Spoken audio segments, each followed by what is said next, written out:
नमस्कार दोस्तों, स्वागत है आप सभी को अर्निंग लॉजिक की यूट्यूब वीडियो पर। इस वीडियो पे हम लोग आज बात करेंगे आज की इंट्राडे ट्रेडिंग का क्या सेटअप था, कैसे उसको प्लान किया और कैसे एग्जीक्यूट किया, उसके लिए क्या क्या रूल आपको फॉलो करना है।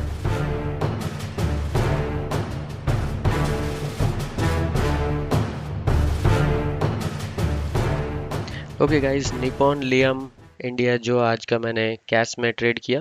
क्यों कैश में ट्रेड किया इसके बारे में हम लोग बाद में डिस्कस करते हैं। इसके अलावा मेरे पास और भी अपॉर्चुनिटीज़ था जैसे हेबल्स और ओबेरॉय रियलिटी, पर इसमें कुछ कारणवशत इसमें मैं ट्रेडिंग हो नहीं पाया, क्योंकि वहाँ पर मुझे जो एग्जैक्ट प्राइस चाहिए था वो प्राइस मुझे नहीं मिल रहा था। तो जब ऐसा सिचुएशन होता है, मैं यूजुअली अपना ट्रेड को छोड़ देता हूँ और सिंपली वेट करता हूँ कि कोई अच्छा अगर मुझे अपॉर्चुनिटी मिले तो उसमें ट्रेड करूँ। तो चलिए अभी चार्ट पर देख लेते हैं। इसको डिस्कस कर लेते हैं कि कैसे ट्रेड प्लान हुआ और कैसे ट्रेड एग्जीक्यूट हुआ। तो देखिए, ये 5 मिनट का चार्ट है और यहाँ पर आप देख सकते हो कि जो ओपनिंग है उसमें पता चल रहा है कि जो सीपीआर है, जो पिवोट पॉइंट है, वो बहुत नैरो रेंज से रन कर रहा है, क्योंकि उसका जो प्रीवियस डे था वो बिल्कुल ही साइडवेज था। उसके कारण उनका जो प्रीवियस डे हाई लो है, जो ये आपको ये ग्रीन लाइन दिख रहा है अराउंड 439 एंड अराउंड 429, तो ये जो स्प्रेड है ये स्प्रेड बहुत कम हो जाता है। तो जब ऐसे स्प्रेड कम होता है तो चांसेस है कि कोई एक साइड का जो लो या हाई जो है वो ब्रेक हो सकता है। और ये भी एक साइकोलॉजिकल पॉइंट होता है कि कभी भी हाई ब्रेक होता है प्रीवियस डे का या लो ब्रेक होता है। तो ये एक आपको एडेड एडवांटेज हमेशा मिलता है इस टाइप का जो नैरो रेंज का जो पिवोट मिल जाता है वो से।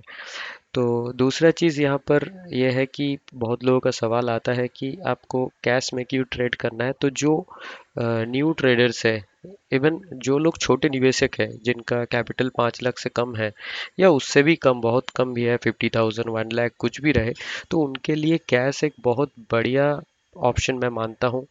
कैश और फ्यूचर में कुछ एडवांटेज भी है, कुछ डिसएडवांटेज भी है। कैश में कुछ एडवांटेज है जबकि आपका फ्यूचर में कुछ एडवांटेज है। सेम वे फ्यूचर में आपको कुछ डिसएडवांटेज है, जिसके लिए आपको अगर ज़्यादा कैपिटल रहेगा तो वो फैसिलिटी को आप ऑप्ट कर सकते हो, जबकि कैश में आप कोई भी, अगर आपका लो कैपिटल रहा तो उसमें भी आप ये फैसिलिटी को ऑप्ट कर सकते हैं। इसके बारे में मैं अलग से वीडियो बनाने वाला हूँ कि कैसे कैश में ट्रेड लेना है और क्या क्या आपको चीज़ ध्यान में रखना है।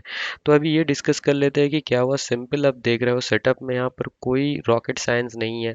सिंपल कि जो ओपन हुआ है वो पिवोट रेंज के नीचे हुआ है और उसके बाद जो प्रीवियस डे का लो है सिंपल वो ब्रेक हुआ है। मैंने ब्रेक होते ही ट्रेड नहीं लिया, मैंने वेट किया उसके पुल बैक के लिए। पुल बैक आया, मैंने एक साइकोलॉजिकल वहाँ पर ऑर्डर लगा देता हूँ कि चलिए मुझे लग रहा है कि इतना तक मेरा पुल बैक आ सकता है, तो अगर मेरा ऑर्डर एग्जीक्यूट होता है तो वहाँ पर बहुत बढ़िया होता है। तो देखिए यहाँ पर ऑर्डर भी एग्जीक्यूट हुआ और सिंपल देखिए विद इन 15-20 मिनट्स में मेरा जो टारगेट है वो रीच हो गया। जबकि स्टॉप लॉस डेफिनेटली होना चाहिए था, इस 35 के ऊपर ही होना चाहिए था, 435 के ऊपर। पर ऐसा कुछ सिचुएशन नहीं आया कि ये इसके आसपास भी आया नहीं, तो यहाँ पर ऐसा कुछ सिचुएशन ही था नहीं। तो 1.5 का 1:1.5 का आपका रिस्क एंड रिवॉर्ड मिल जाता है। पर ये जो सेटअप है ये हाई प्रोबेबिलिटी सेटअप है, मतलब अगर एक बार आपने एग्जीक्यूट कर लिया, आपका अगर एग्जीक्यूशन सही हो गया तो देयर आर 85% चांस कि वो आपका स्टॉप लॉस की तरफ तो आएगा नहीं, आप कुछ ना कुछ प्रॉफिट लेके ही निकलोगे। मतलब आपका ट्रेड फंसने का चांसेस बहुत कम रहता है। अब ऐसा नहीं कि इस टाइम में मेरे पास सिर्फ यही एक स्टॉक था, मेरे पास और भी दो ऑप्शन था जिसमें मैंने ट्रेड लेने की कोशिश किया था। एक में मैं ट्रेड नहीं ले पाया, दोनों में ही नहीं ले पाया। मैं आपसे वो भी शेयर कर देता हूँ तो आपको एक आइडिया हो जाएगा। एक था ओबेरॉय रियल्टी, ये था जो मैंने कोशिश किया था कि इसमें एक ट्रेड लेना, पर उसके बाद मैंने ये ट्रेड नहीं ले पाया। उसका रीज़न भी मैं आपको बता देता हूँ कि क्या हुआ था इसमें। देखिए बेसिकली, जब कोई भी ट्रेड अगर आप देखोगे कि उसका जो प्रीवियस डे का हाई और लो है, अगर फर्स्ट 1 आवर के अंदर ये दोनों साइड रिटेस्ट कर देता है ना, तब ये जो बीच का जो ये पिवट पॉइंट होता है, ये साइकोलॉजिकल पॉइंट को आप रिमूव कर सकते हो, मतलब ये नल एंड वॉइड हो जाता है। अभी यहाँ पर मैंने क्या किया, देखिए मॉर्निंग में जो लो है वो रिटेस्ट किया, जो हाई है वो भी ऑलमोस्ट रिटेस्ट किया। तो इन दोनों के रीज़न मैंने यहाँ पर शॉर्ट का ट्रेड लिया और पर शॉर्ट का ट्रेड लेने का प्लानिंग किया था मैंने यहाँ पर प्रॉब्लम ये था कि ये जो तीन कैंडल इतना जल्दी गिरा कि यहाँ पर ना कोई पुल बैक आया या कुछ भी आया। इवन आप बताओ कि यहाँ पर जब एक्चुअल सिनेरियो में यहाँ पर एक गैप क्रिएट हुआ था, मतलब डायरेक्ट आपका ये 23 पे जाता, 723 से डायरेक्ट टू 713 पे ओपन हुआ।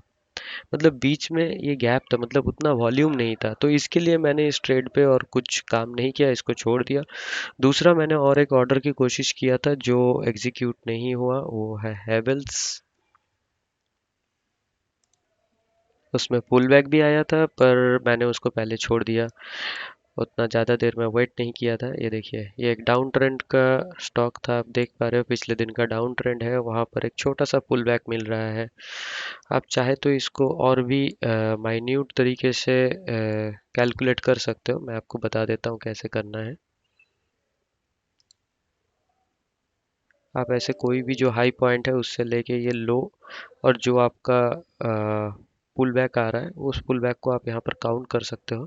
तो आपको पता चल जाएगा कि यहाँ पर कितना प्रतिशत है वो जो मूवमेंट है। देखिए कुछ लगभग 38% का जो रिट्रेसमेंट है वो यहाँ पर हो रहा था, और साथ में ये जो पिवोट पॉइंट है वो पिवोट पॉइंट भी वही लाइन पे आ रहा था। तो जितना मुझे याद है कि 1421 14 सॉरी 1420, यस 1421 टू 1423 ये मेरा टारगेट था कि यहाँ से मुझे एक शॉर्ट करना है। पर मैंने जब किया था तब ये रेड कैंडल ऑलरेडी क्लोज हो चुका था, उसके बाद मैंने ये प्लान किया, पर उसके बाद वो आया नहीं था, तो इसके लिए मेरे लिए वो अपॉर्चुनिटी लूज़ हुआ और मैंने उसमें आगे ट्राई भी नहीं किया। तो ऐसे ही आप देख पा रहे हो कि कुछ सिंपल टेक्निक्स है जो मैं आगे अगर दो तीन ऐसे आपको बताऊंगा तो आपको पता चल जाएगा कि इसमें ट्रेड कैसे लेना है और क्यों इसमें मैं प्रोबेबिलिटी को ज़्यादा वैल्यू देता हूँ और प्राइस एक्शन और इसका सपोर्ट लेता हूँ, और जिससे मैं अच्छा रिस्क एंड रिवॉर्ड बनाने की कोशिश करता हूँ।